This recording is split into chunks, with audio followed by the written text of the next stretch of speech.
Hold on.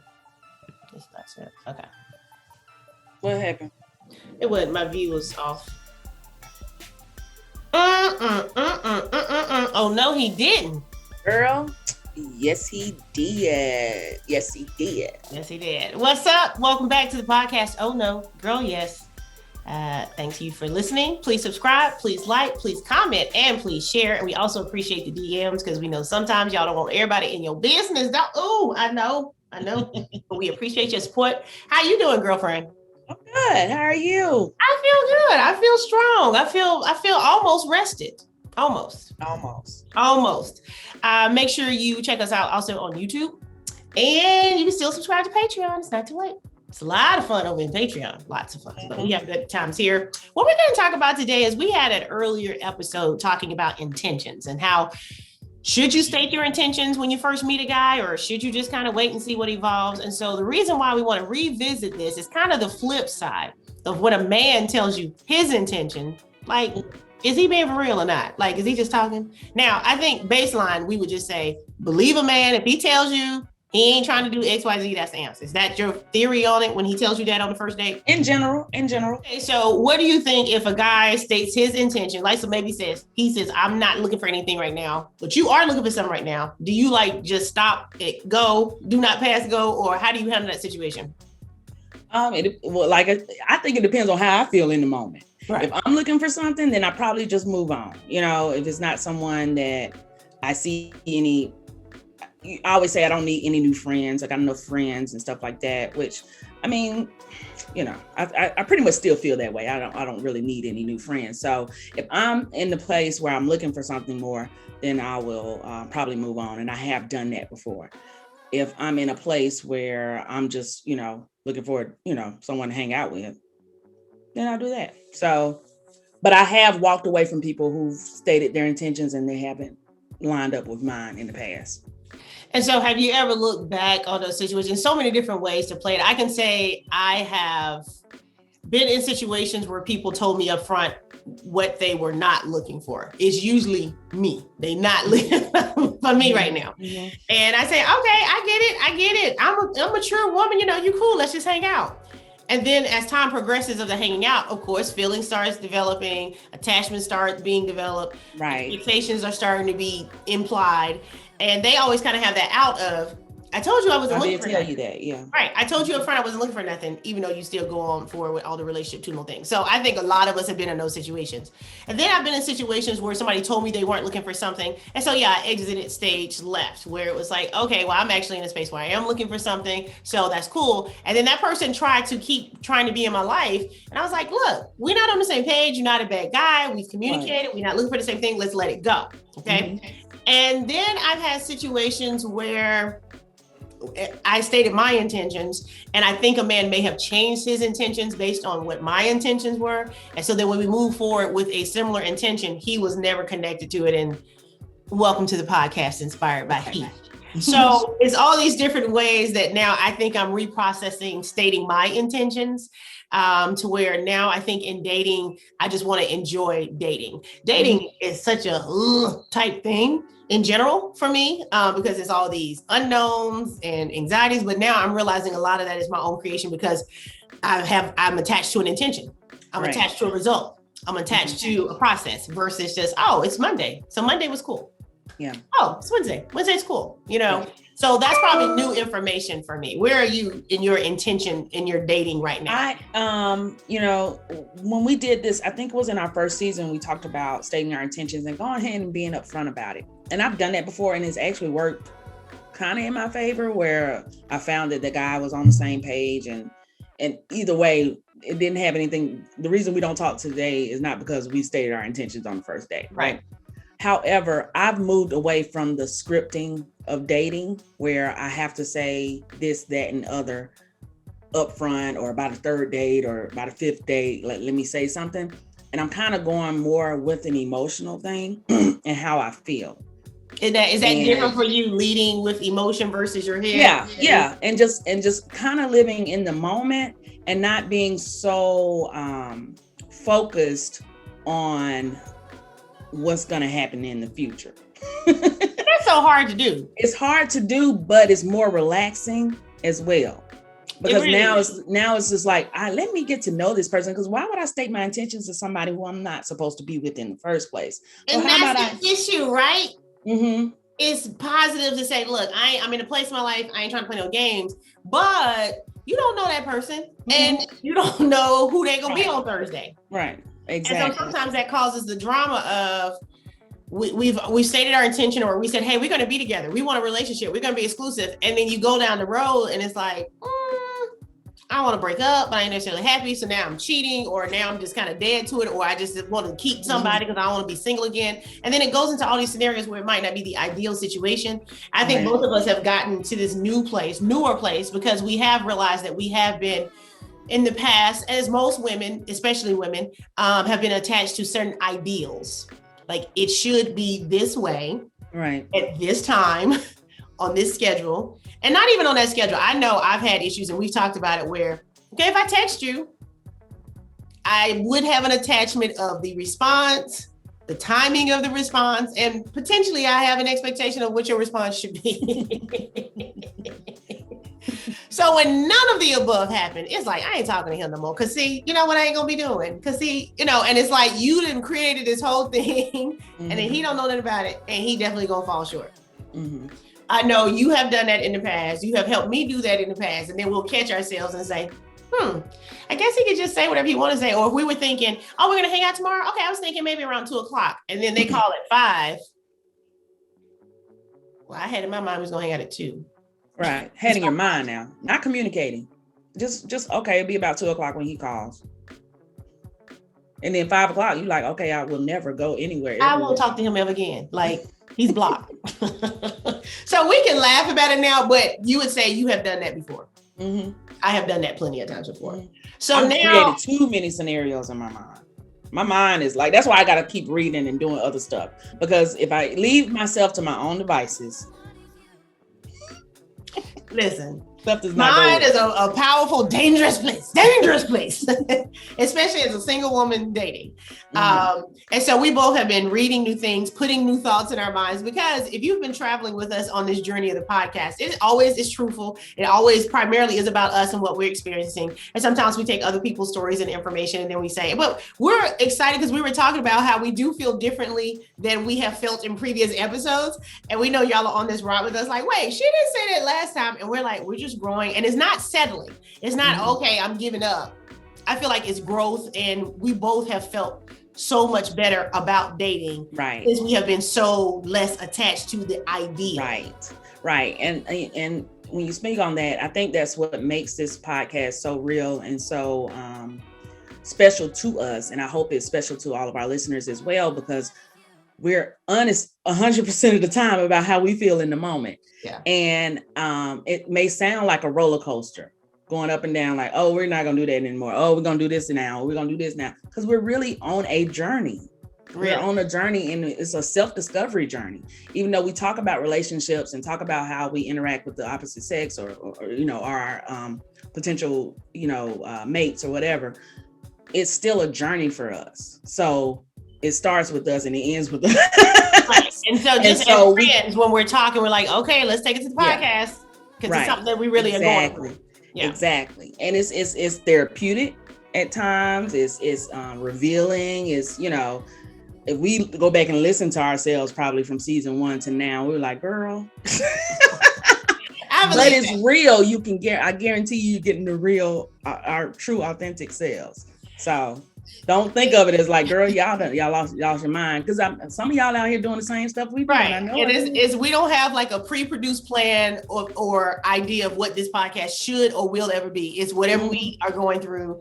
And sometimes we've been like, don't talk to me about no man. I'm done with men. You know what I won't ever do again. And then sometimes like, oh, let's talk about love and romance, and then so yes, we do know we be going through it, but it's authentic and we bring it to y'all. And a lot of times we won't even have our friend conversation because we don't want to discuss it before we get here on the podcast. Right. So we say, let's not talk about it until we get to the podcast. So when we were talking about intentions, and we still are attached to what we want as far as for ourselves in lives, we're talking about communicating it. Maybe I know a few years ago, I definitely was in the point of communicating because I was in too many situationships. And I was like, no, hold on. And still going through the same emotional roller coaster, still having the same anxiety and disappointments and heartbreaks and breakups. And this person wasn't even my man. So I know that's when I got really attached to intentions. Okay, this is what I'm here for. Either you want it or you don't. Right.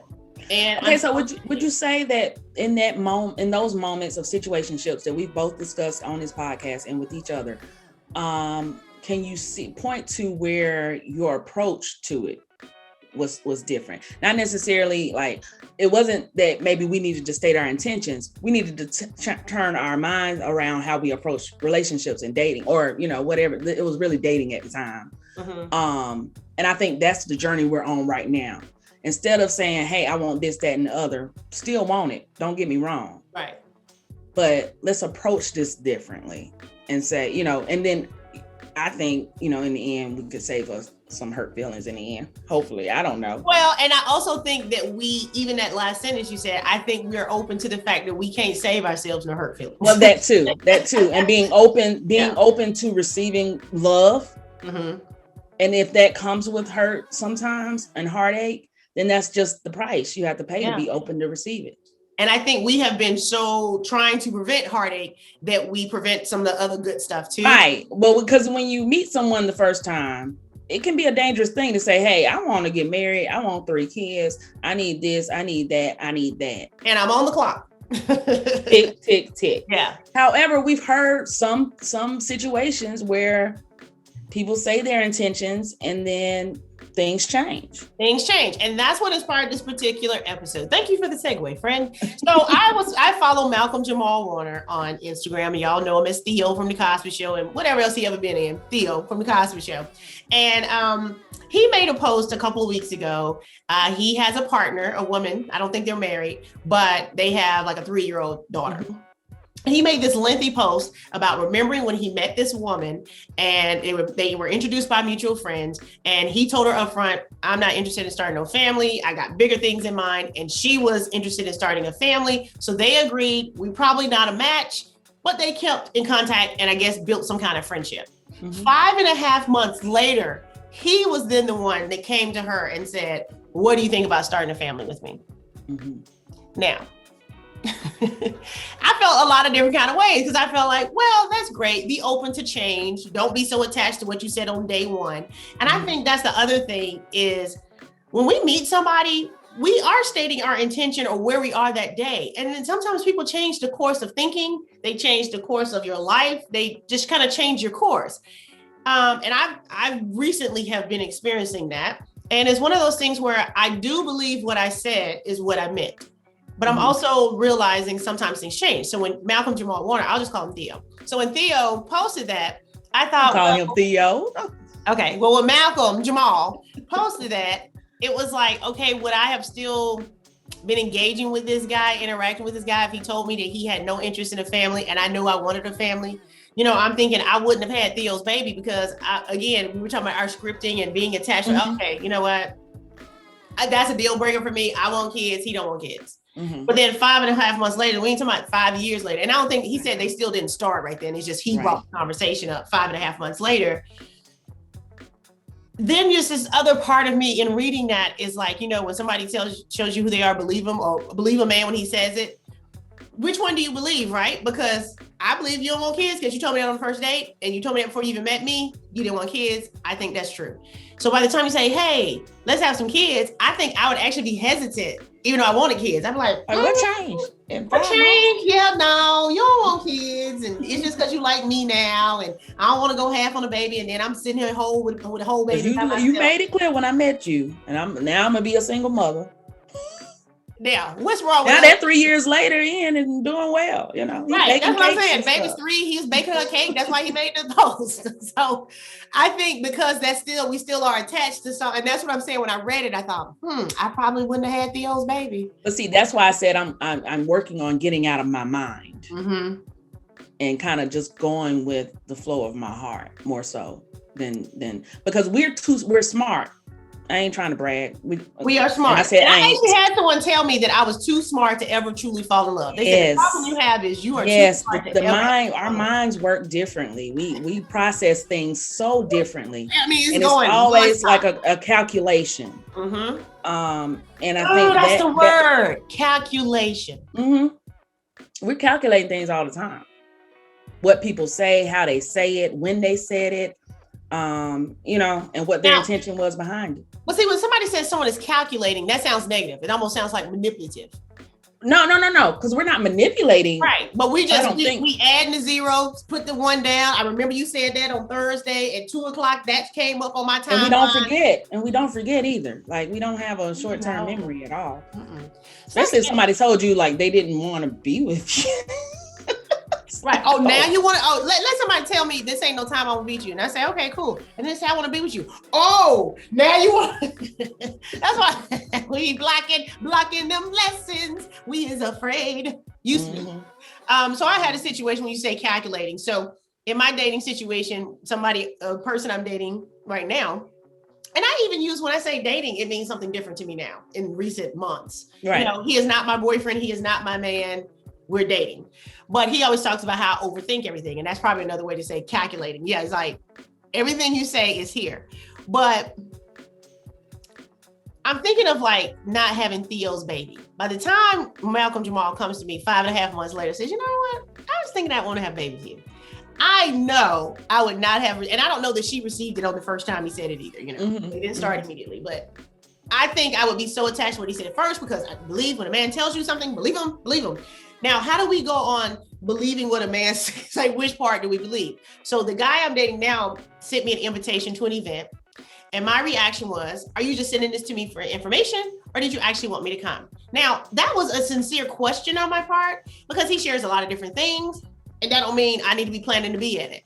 Just like I might share a show or event I'm doing.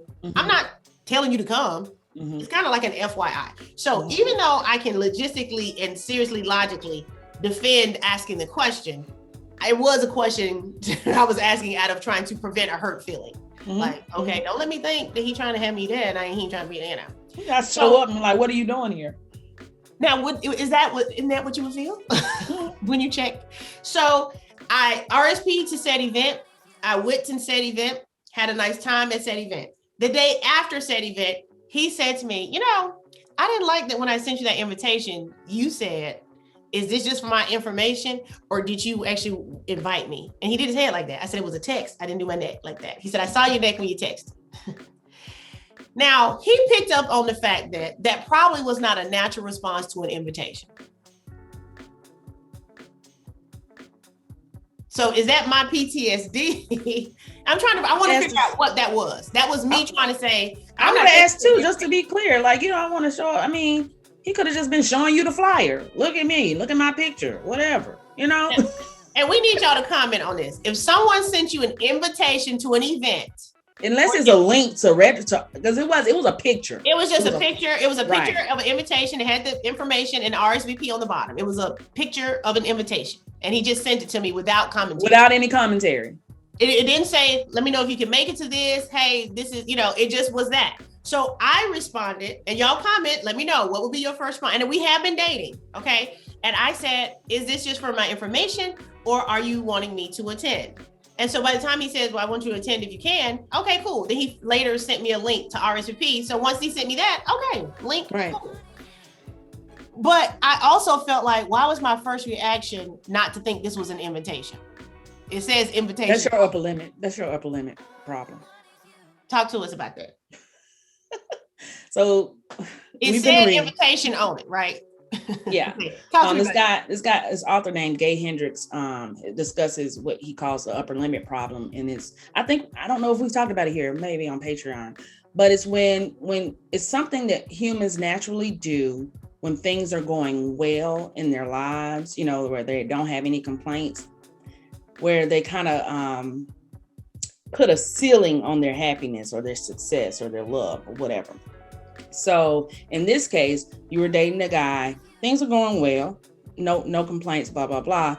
And in your mind, you're thinking, he sent you an invitation. So your first thought was, this probably isn't for me. or I don't want to show up, and it's always a negative thing as opposed to accepting the positive, like, oh, I would love to come to this particularly in dating. I in business, and it does, yeah. I'm always talks about and think it's going to be okay.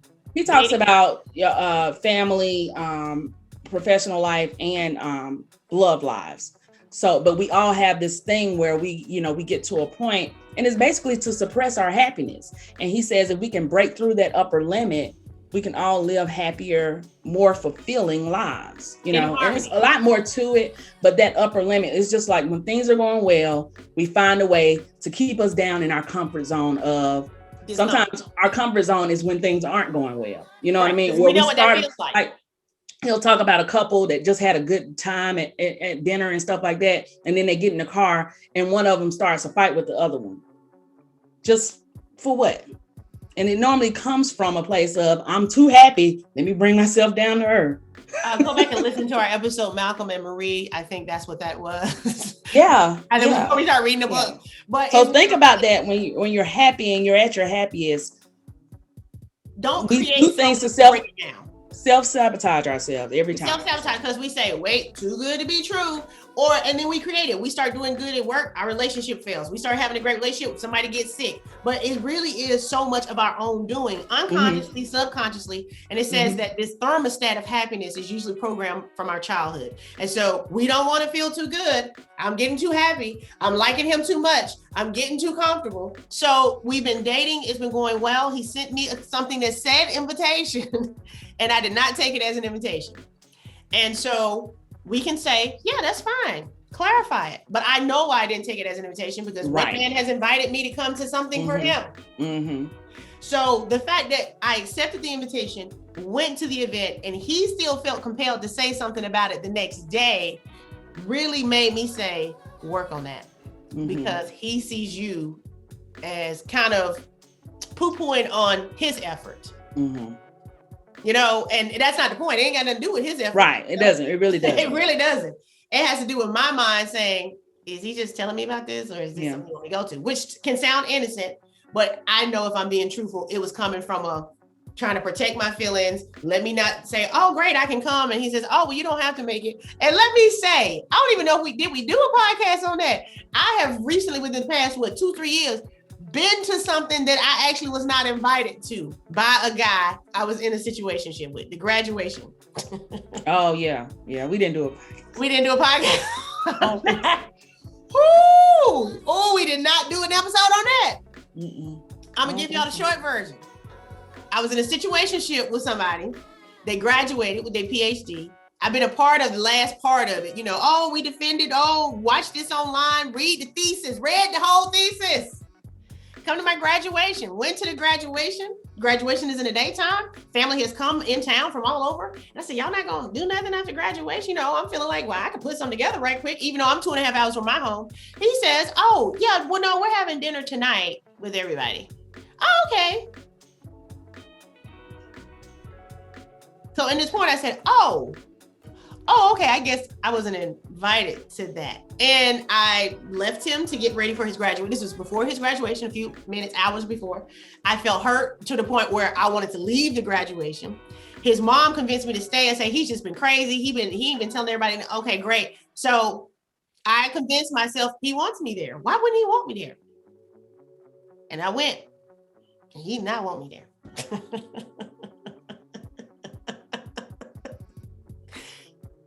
You did not want me there.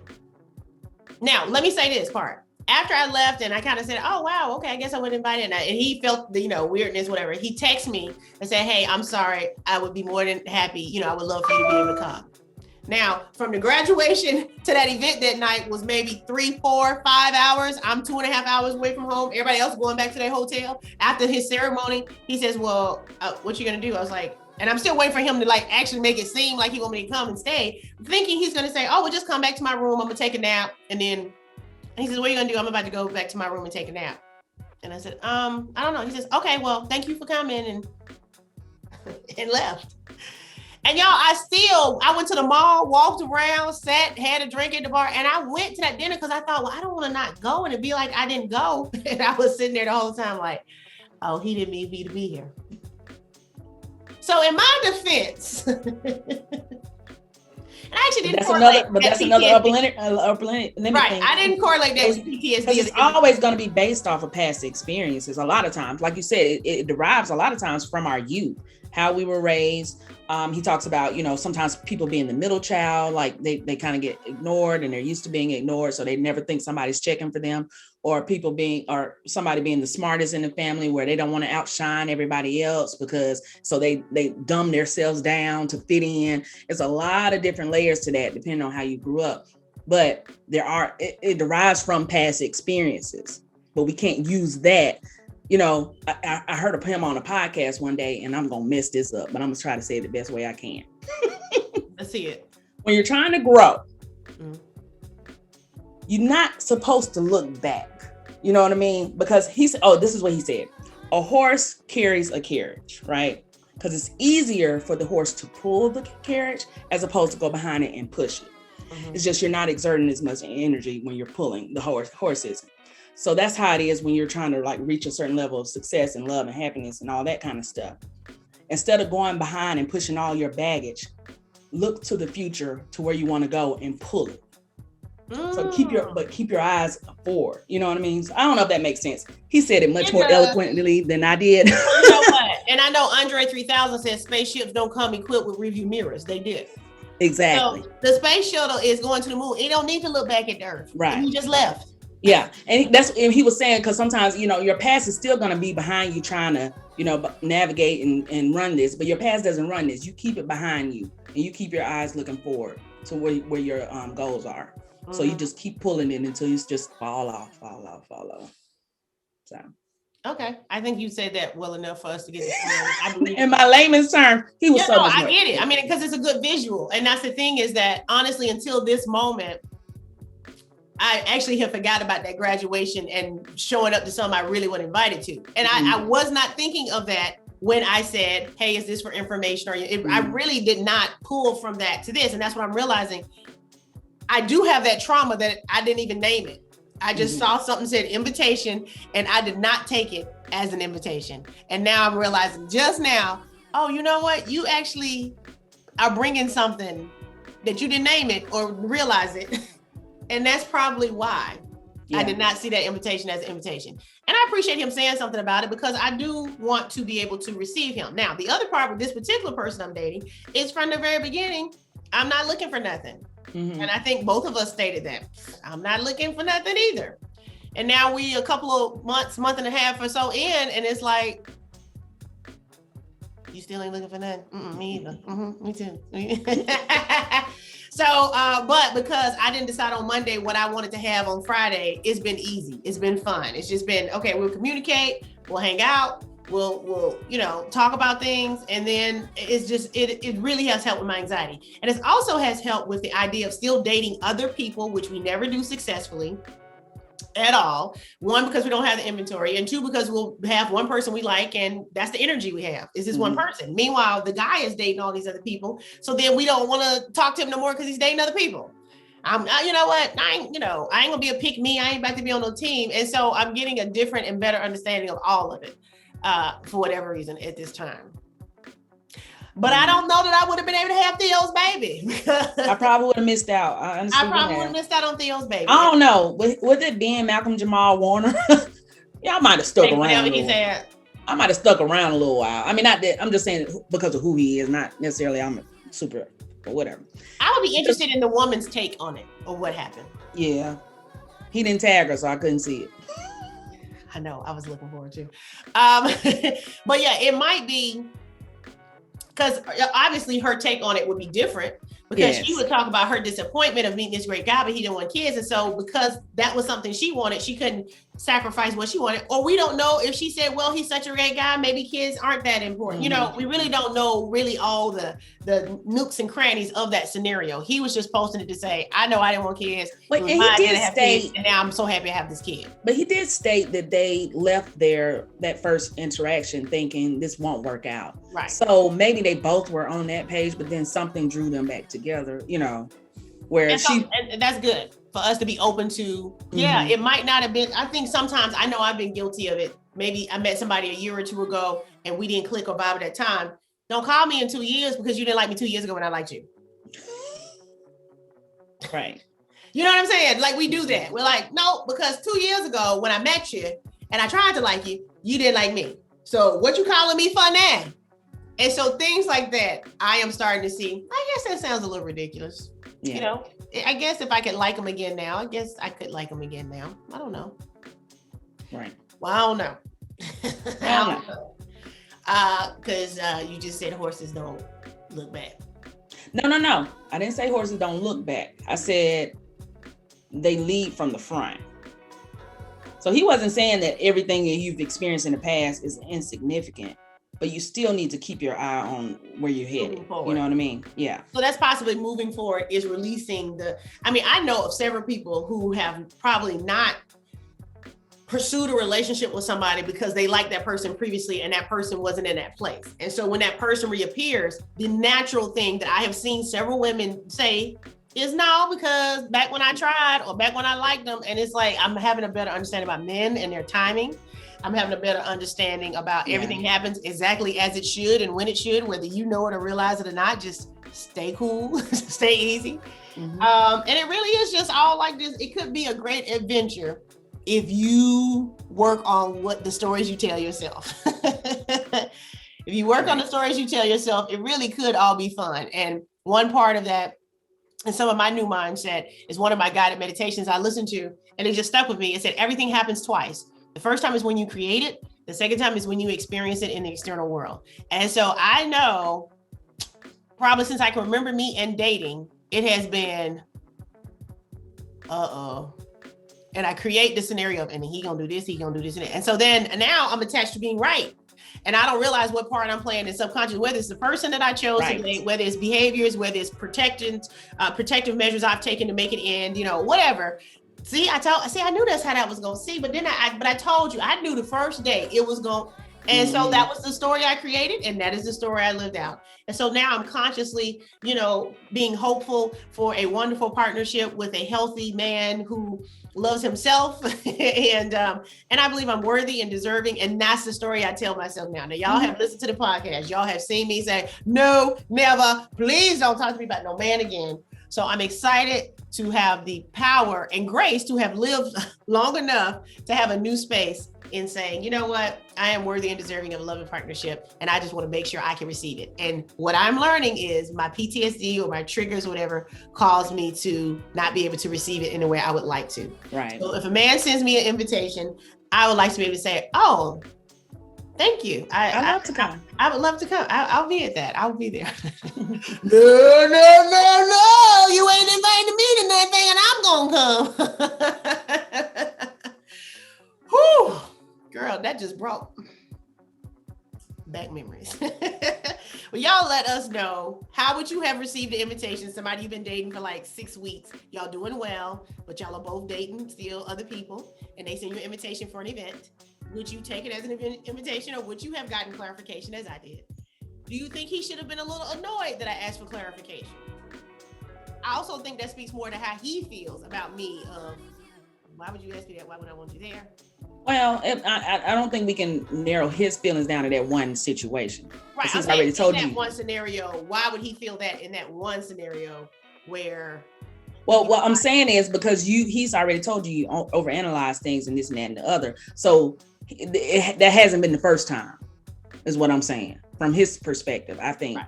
So that's why, this was just like, an example of this. It was an example of an easy example. It says invitation. Right. I sent you an invitation. I invited you. Touche. It was a great event. Thank you for joining me at that event. Whenever you got there. Whenever you got there. I be having stuff to do. All right, y'all. Let us know what you think. I really appreciate y'all listening to another episode. Make sure, don't forget to subscribe, like, comment, and share. Share. I mean, I like that y'all like to keep us a secret, but we ain't trying to be no secret. So share. I guess we're gonna tag Malcolm Jamal Warner in this too, and see if he want to come on as a guest, and we can say, well, what about the we can discuss this. You want your second baby with her too? I'm just asking. I'm asking for some friends because she said she would do it. All right, y'all. Until next time. Oh no, he didn't. Girl, yes, he did.